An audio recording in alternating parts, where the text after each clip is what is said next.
Hello, Dr. Baker. Thank you for making the time to meet with me. And it's a pleasure to meet you. My name is Peyton, and I go to Prisk Elementary. I'm a fifth grader, and I've gone to Prisk for the past 6 years. For the past 2 years, I have been in a group called Female Leadership Academy. And this year, we were making a book about female leaders in Long Beach. But since we weren't able to do this, I was given the chance to interview you. I think I'm ready. Great. Well, I am so honored that you chose to interview me. And before we start, let's have your teachers who are here with us introduce themselves too. My name is Vanessa Uy. I'm a fourth grade teacher at Prisk Elementary, and I, along with Laura Atwood Jimenez, who wasn't able to participate today, and my colleague who will introduce herself, we are very excited. This was our fun project to spearhead the Female Leadership Academy at Prisk Elementary. And my name is Lisa Gaw, and I teach fifth grade at Prisk. And Mrs. Uy and Mrs. AJ and I are all, this is our second year with FLA, and third year actually. And we're so happy to have Peyton on as a promoting fifth grader. And she's been part of FLA for 2 years. And we're super excited about this project for her to interview you, Dr. Baker, as a female leader in Long Beach. So I'm going to give it back to Peyton. Thank you. All right, Peyton, here we go. My first question is, what do you think makes you a strong female leader? Well, in my work as a leader, I try to combine things like using good people skills and good communication skills with having high expectations for things that I encounter in my work. It's really important to me that I build relationships with people, because what I know is that when there's a big challenge in front of us, sometimes when there's a really big challenge in front of us, if we've built a relationship and we get to know each other, like how you do your work and what your strengths are, then those things in your relationship help you to be a good leader. And so men leaders can have those qualities too, but I think it's a way that has really helped me to be a good female leader. That's a very good answer. Thank you. My next question is, what is the best part of your job? Well, until March 13th, the very best part of my job, and it will be again, is spending time in schools. And so on any given week, I will spend time in a preschool classroom, an elementary classroom or classrooms. I will be on a middle school campus and on high school campuses. So I love the chance to ask students about their learning. And to ask teachers, like sometimes when the teacher is maybe not right up in front of the classroom teaching, I'll walk over and say, tell me why you made that decision in something that you were teaching, because that helps me to kind of like get in a teacher's head and understand what they're experiencing in their classroom. And the same for students, especially students who feel comfortable talking to me. I like to ask them a lot of questions, and it helps me build what I call empathy for how someone else is experiencing our schools. My next question is, when you were a kid, what did you want to be when you grew up? You know, I haven't been asked that for a long time. I love that question. The first thing that I remember wanting to be was a veterinarian. I still do love animals. I loved animals as a young person. My family pretty much always had a dog or two. And then I was really lucky when I was growing up. The house that I lived in for a long time, next to it had a barn. a barn where there were a number of mostly women who rode horses. And so I would hang over the fence, and then sometimes they would call out my name and say, do you want to come over? And I did chores around the barn, and then sometimes they would let me ride a horse. And when that was happening, I also got to see the vet come and take care of the animals. And so my first thing I wanted to be was a vet. And then later, as I grew older, I was a sociology major in college, and I started to think about, I like to work with groups of people and help groups of people in society, which actually led me into teaching. And then I was a teacher first, and then became a school principal, and then got to work for the school district office. So I've come a long way from wanting to be a vet, and I still love animals though. And I think I chose the better thing for myself. I'm not sure that I would have been able to do some of the things that veterinarians have to do. Mm-hmm. Yeah, some of the things they do is scary. Yeah. Do you have a quote that you live by? So actually, let me see if I can show it to you. I'll go very slowly, because one of my favorite quotes, I'm going to take you on a little walk in my office.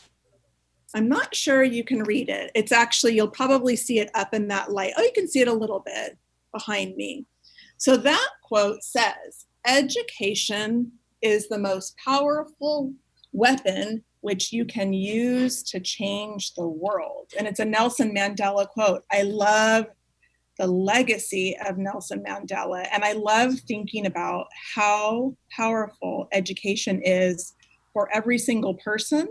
I also love that quote because it reminds me that education is something that no one can take away from you once you have it. It's not like losing money or something that someone can say, oh, you can't have that anymore. It lives in us, and it's something that we can all be proud of, and it has the power to improve our life by having a good education. So right now, that's the one that comes to mind. Yeah, that's a great quote. Thank you. What is the next step in your career? Well, I'm about to take actually a really big next step. So I have been the deputy superintendent of Long Beach Unified School District for 5 years. And you might have heard, but Mr. Steinhauser, who has been our superintendent for 18 years, is retiring, which is sad for all of us because he's been a part of our Long Beach family for a long time. But I have been preparing for many years for if an opportunity came to be a superintendent. I got my doctorate degree in educational leadership, and I've been through several different superintendent training programs and being mentored by Mr. Steinhauser. So in a way, I've been getting ready for this change for a long time, even though it's a little bit scary right now because of things that are going on with the coronavirus and budget cuts. But I work with a great team of people. So I'm getting myself ready to do that. And since this is an interview about being a female leader, do you know I'm going to be the first female superintendent in 135 years? I know, that's crazy. I know, and it's so special. I'll represent women in our district, and all of the girls like you that are out in our schools, they get to know that it's a job they could do too when they grow up. So I'm proud of that. Mm-hmm. Yeah, that's amazing that you were able to do that. Because in your position, I wouldn't know what I would do. I would be kind of nervous. Well, you know what? I'm nervous too. And one of the things I've learned even in being a leader is that it's okay to say that something makes you nervous. I don't have all the answers. And, that's kind of normal when you are doing something that stretches you and that really puts you out of your comfort zone. That's normal. So I'm nervous too. But I work with people. There's great teachers and great administrators all across Long Beach Unified, and we'll be working together. Mm-hmm. Do you have any regrets that you would want to go back and change if you could?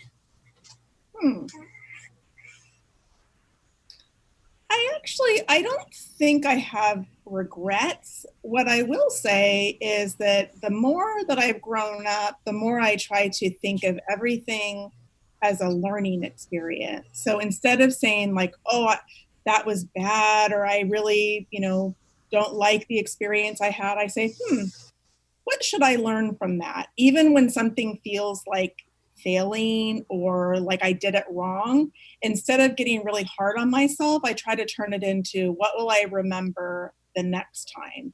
Or how can I do that differently if I have an experience like that again? And I feel like that's a healthy way to be, especially, and I bet you could understand this, Peyton, like I have high expectations for myself, probably just like you. And it's easy to always feel like you're not doing a good enough job. But something that I've tried to be gentler with myself is everything's a learning experience, and you just take your lessons learned, and the next time you do something, use those lessons to do it a different way instead of feeling like it was a regret. That's very good advice. What is your main career goal? My main career goal is that anything I do, any job I've given, makes things better for the people who I work with. So in the job of being a superintendent, those people are students, making things better for students across the school district, making things better for teachers and for administrators and for all of the staff. So we have thousands of staff members who work across the district who aren't teachers, and helping them to have a success in their workplace and to know what a difference they make, even for our students when they're not the teachers of students. And so I think when I think about my career goal, it's not really about a position. It's about the difference that I can make in any job I do. And I really have stayed focused on that. The second thing is I think it's really important to build a sense of team. And so again, that's not about a position, that's about how I want to be with the people who I work with. And I want the teams that I work with to know that we're all in this together and to have a part in the things that we do in making a difference together. Yeah. When you were a kid, did you help your community? And if so, what did you do?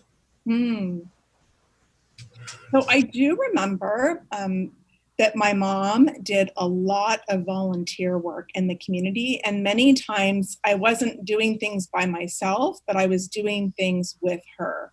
So she was a member of a number of organizations that tried to help make things better in the community where I lived. I grew up in a small town up in Northern California. And so she volunteered for things like raising funds for families in the community. She was very involved in raising money to have arts in the school programs at that time around, because the budgets were bad way back then. And so she often would take my brother and me along with her to participate with her.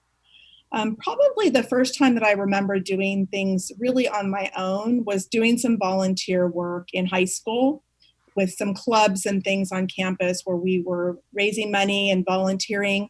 And then as an adult, I have done some really nice things in serving in the Long Beach community to make sure that people have safe housing, that there are mentors for our students. I serve on what are called boards, a couple of boards that do things for the community. Oh, that was really cool. How did you help persuade people to achieve their goals in life? Well, I think that one of the ways to inspire people is to think about helping others be their very best self. So sometimes when we're thinking about achievement, we think of what we want other people to do. That's important, but I often think about how I can help the other person think about what they want to achieve, and then how I can support them. support them in doing that. So like if I knew Ms. Gaw wanted to achieve something in her teaching, I would ask her some questions. Well, tell me about your goal and what would that look like, and help her to kind of dream about it. And then I would start to think about ways that I could help her. So I might say, stop by her classroom and say, I've been thinking about that goal that you set. Have you thought about this part? Or I brought you a book to read on the topic that you're trying to achieve a goal in. And that's a way that I try to inspire other people to not only do the things that I think are important, but also to think about what's important to them and to help them achieve their goals as well. So kind of inspirational. Also, I write a lot of personal notes of encouragement. So I actually carry around in my bag and sometimes my purse like a stack of note cards. And sometimes I'm writing a thank you note, but other times I'm thinking about something I heard that I want to encourage somebody about. And I actually just get the notepad out. Like sometimes I'm waiting for an appointment and I write the note really quickly. And then when I get back to my office or get home, then I send it off to the person to try to inspire them in what their work is or something going on in their life. It's kind of funny that you keep a stack of note cards in your purse. Mm-hmm. Mm-hmm. What schools did you receive your degrees from?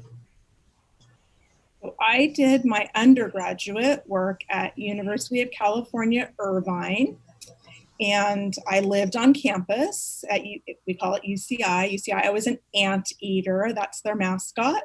And that's where I got my degree in sociology. And then I stayed there and worked through my teaching credential at UC Irvine. And right after I finished that, that's when I started with Long Beach Unified School District 28 years ago.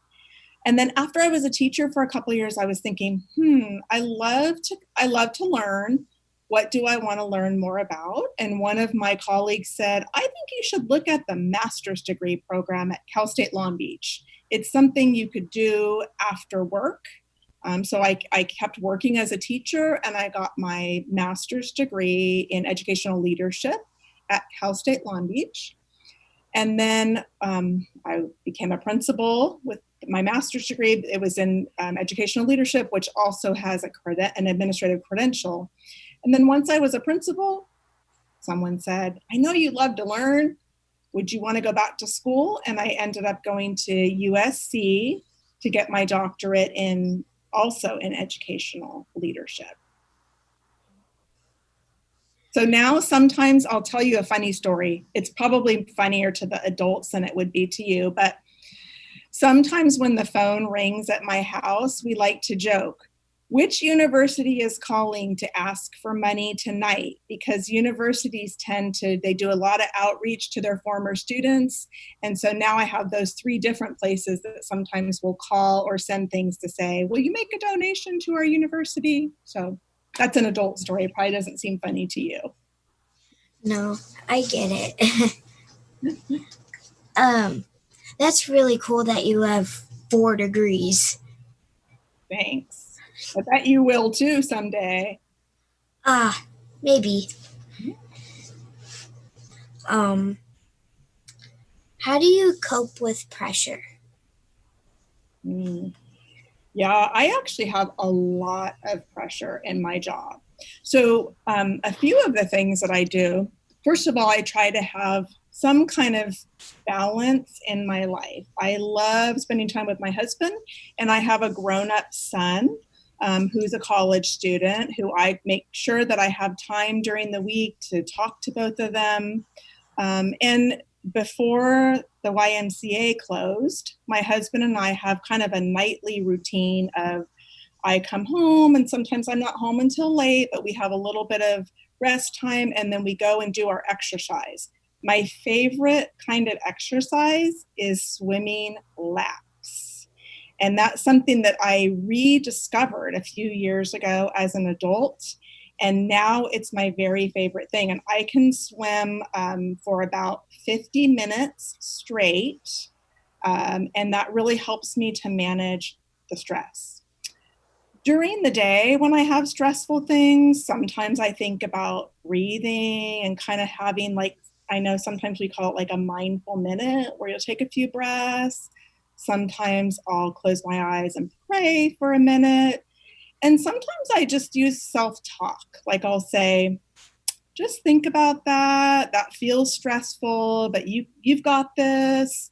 I'll reach out to a colleague who I know is a good listener, or I'll just like take a little break in my thinking, and or sometimes I'll even, if I'm leaving a school, like I'll just focus my breathing when I'm walking out to my car.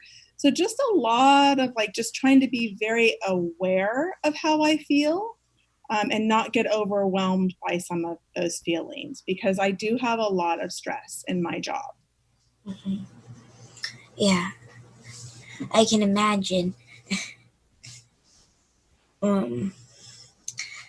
Have you ever failed at something, and how did it affect your career? Yeah, I have definitely failed at things.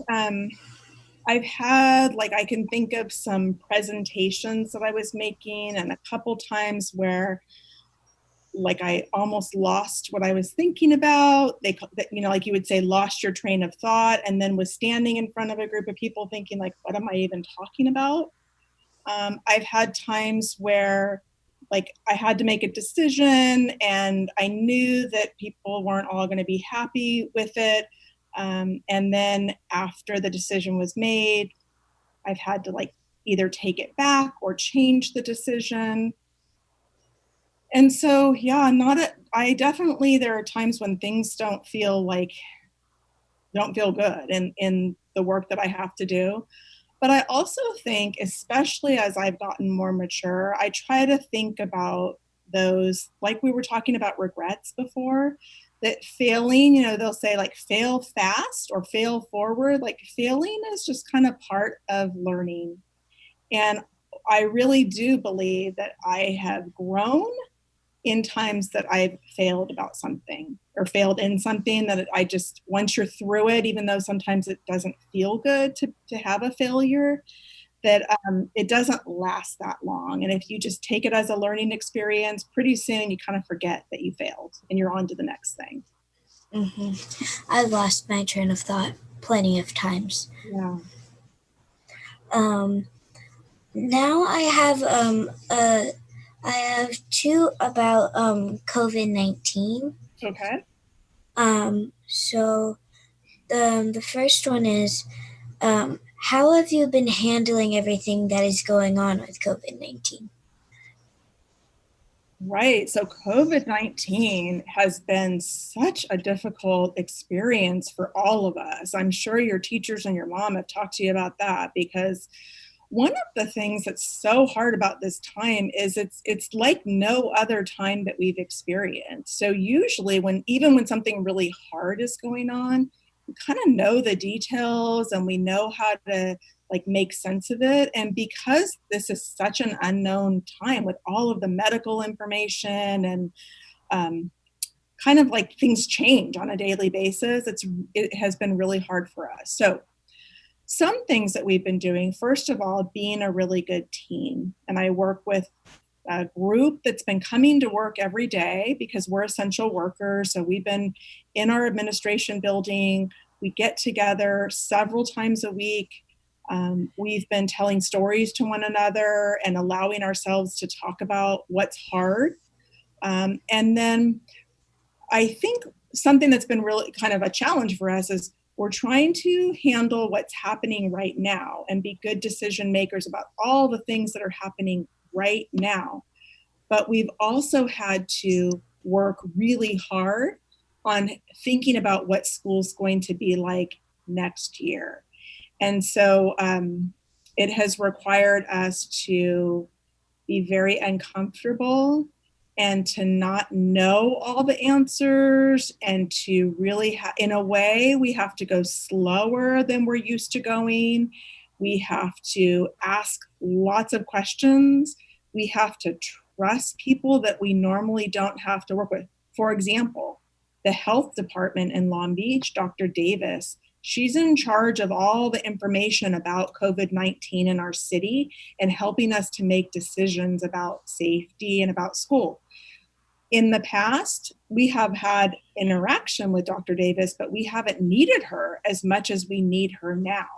And so we've had to trust in her decision-making and know that she's giving us up-to-date information to help us make the best decisions. She might be an awesome next interview for you, Peyton. I might be able to get her to talk to you too. She's really smart, really smart.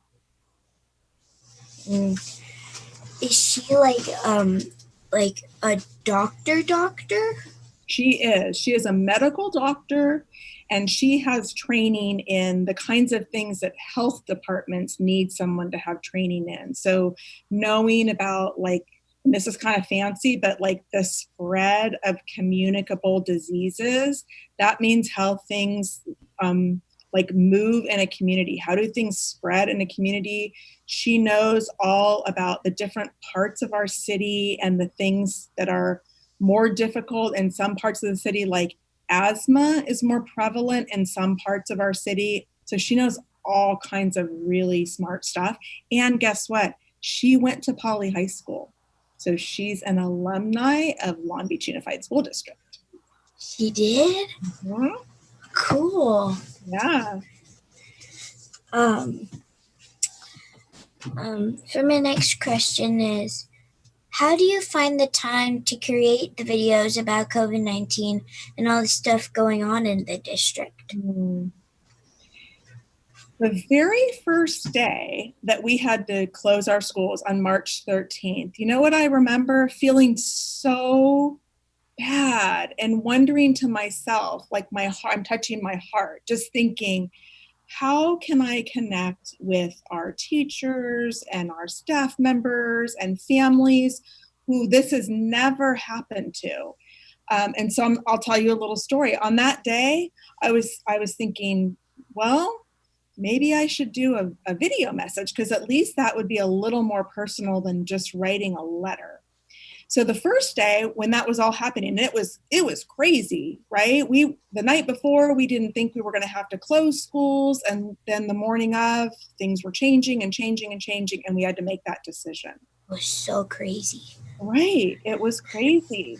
And so the very first message I gave, I wrote it all out. Like I mostly read it because I was nervous and I wanted to share some information, but I didn't have a lot of experience in just standing up in front of the camera and doing it. So the first couple of messages, I wrote them out and I practiced them before I did it, and parts of them I read. And then I got so many emails from people that said, just thank you for connecting with us and not just sending letters. It started to feel like it was making a difference. And so I had to tell myself, this is uncomfortable for you. You don't usually do videos, but I had to talk to myself and decide it mattered to me because it was making people feel connected. And it was a way to quickly get information out instead of just writing things and like sending an email or sending a letter. And so I kept practicing and trying new things and building my confidence. And so now when I do it, I think about what I'm going to say, especially if I'm going to share things like about students like you, Peyton.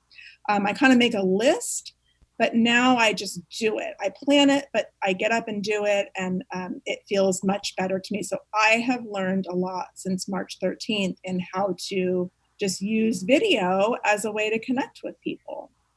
Mm-hmm. Yeah. Oh, and let me say one thing.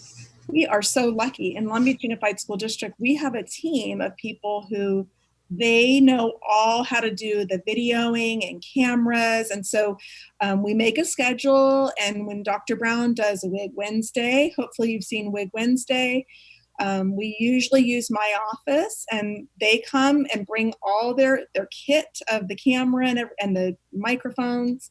They jump in here, and then they take off with what you would call the video footage. And they have a way of doing all the editing, so that really it's great what's called technical skill, but they use what they know, kind of like some things that your mom probably knows how to do to make those videos. Yeah. My mom knows a lot about technology and all that stuff. I have heard about her. For my last question, I wanted to know what you are most looking forward to being the first female superintendent of LBUSD. Well, I am looking forward to being the Long Beach Unified's chief encourager. And on April 9th, when the Board of Education made the announcement that I was going to be the superintendent, that's one of the things that I said to our community. So I'm going to be continuing an amazing legacy of leaders in our school district. The last 28 years, we've only had 2 superintendents, Dr. Carl Cohn and Mr. Steinhauser. And so I'm following in the footsteps of some great leaders. But I'm looking forward to being the chief encourager. I'm looking forward to paving the way for the next female superintendent.